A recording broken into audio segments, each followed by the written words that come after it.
Hello, River Landing. As you know, I'm having to deal with my late wife's stuff. This past weekend, I cleaned out her bathroom. Throwing away her personal items, even though they had no monetary or donation value, was more difficult than I had imagined. But all that makeup and lotion and eyeliner held another story. My wife was not one of those hoarders you see on TV. She didn't collect and keep everything, but she kept lipstick that was almost gone even though she had replacements.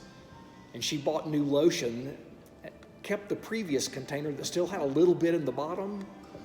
She didn't want to run out of any of her essentials. And I collected 5 large trash bags full of that stuff. When we did some genealogy work on her side of the family, we discovered a sad story from World War II. One of her grandmothers and 2 children that would have been her aunts died during the siege of Leningrad. That was a 900-day period when the Soviet city was cut off from the world and from resources by German forces. 1.1 million residents of that city died during that siege.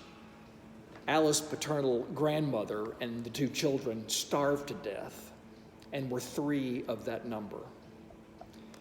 There's new research showing that trauma is passed to future generations and that descendants try to reconcile their inherited trauma years later, even though they don't know what's driving their action.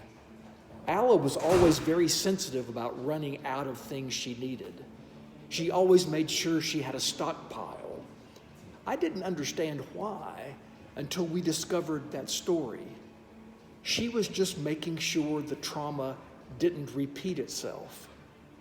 You know, Lent is a season of self-examination. If you take a closer look at your major or minor obsessions, you might see a connection to the trauma of an ancestor.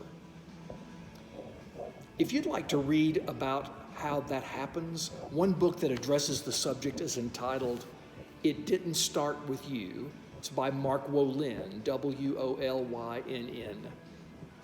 We carry life from our ancestors as a gift. We don't have to carry their pain any longer. Have a great week, River Landing.